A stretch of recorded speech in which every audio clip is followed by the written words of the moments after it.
दोस्तों आज मैं आपको नक्शे की मदद से समझाऊंगा कि सोना और चांदी जो कि बहुत महत्वपूर्ण और महंगे मेटल्स माने जाते हैं वो दुनिया के कौन कौन से देशों में पाए जाते हैं। हम लोग नक्शे की मदद से उसकी पोजीशन देखने की कोशिश करेंगे। जैसा कि आपको पता है कि सोना और चांदी अपने आप में बहुत रेयर मेटल्स हैं, इसीलिए ये जब पाए जाते हैं तो हज़ारों टन के अंदर नहीं पाए जाते हैं, ये कुछ सौ टन्स के अंदर पाए जाते हैं।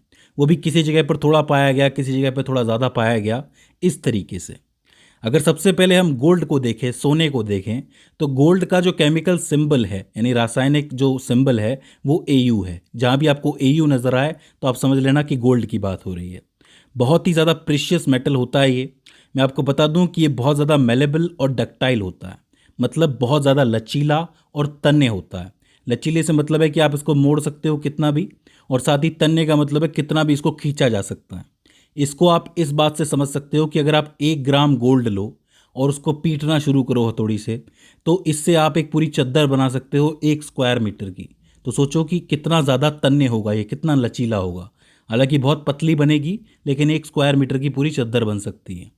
मैं आपको बता दूं कि दुनिया भर में जितना भी गोल्ड निकलता है उसका 50% जो है वो ज्वेलरी के लिए इस्तेमाल होता है, 40% जो है इन्वेस्टमेंट के लिए इस्तेमाल होता है, और 10% जो है वो इंडस्ट्री के अंदर इस्तेमाल होता है।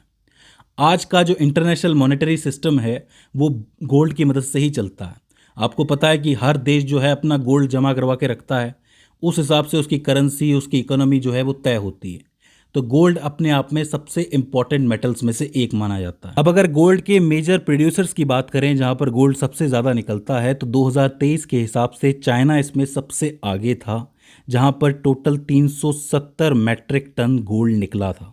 इस बात को समझ लो, 370 मैट्रिक टन। फिर आता है दूसरे नंबर पे ऑस्ट्रेलिया। ऑस्ट्रेलिया में निकला 310 मैट्रिक टन। फिर आता है रशिया। रशिया के अंदर भी 310 निकला है। तो इसका मतलब दोनों एक ही पोजीशन होल्ड करके बैठे हैं, ऑस्ट्रेलिया और रशिया 2023 के हिसाब से। चौथे नंबर पर आता है कनाडा। कनाडा में निकला है लगभग 200 मैट्रिक टन। और पांचवें नंबर पर आता है यूएसए। यूएसए में निकला है लगभग 170 मैट्रिक टन।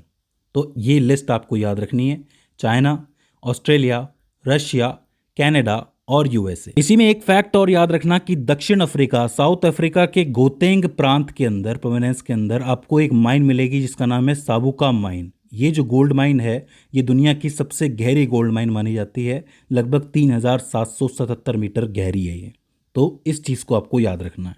तो ये हो जाते हैं गोल्ड के प्रोड्यूसर्स। इसके बाद बात कर लेते हैं चांदी यानी सिल्वर के बारे में। सिल्वर का जो रासायनिक सिंबल है, केमिकल सिंबल है, वो एजी है। जैसे उसका एयू है गोल्ड का, वैसे इसका एजी है। तो एजी से आपको सिल्वर समझ में आ जाएगी। मैं आपको बता दूं कि जो सिल्वर है वो बहुत प्रीशियस मेटल है। ये जो है ऑर्नामेंट बनाने के काम आता है, jewellery, high value tableware भी बनते हैं इसके, कुछ एक चांदी के बर्तन भी बनते हैं, डेकोरेटिव यानी सजावट के आइटम भी बनते हैं, कुछ शीशों के अंदर भी यूज़ की जाती है। इसके अलावा करेंसी कॉइन भी इससे बनाए जाते हैं। इन सब चीज़ों के अलावा मेडिसिन यानी दवाइयाँ, फूड, ऑप्टिक्स, फोटोग्राफी या फिर कोई म्यूज़िकल इंस्ट्रूमेंट होता है उसके जो कुछ पुर्जे होते हैं वो भी चांदी के बनते हैं। इसके अलावा बांसुरी, फ्लूट्स के लिए भी ये इस्तेमाल होती है। तो इसका मतलब चांदी जो है वो कई तरीक़ों से इस्तेमाल की जा सकती है। अगर आप भारत में रहते हो या फिर साउथ ईस्ट एशिया के अंदर रहते हो, भारत, पाकिस्तान, बांग्लादेश, तो आपने ऐसी मिठाइयाँ भी देखी होंगी जिनके ऊपर चांदी का वर्क चढ़ा हुआ होता है। कईयों पे तो सोने का वर्क भी होता है, आपने देखा होगा।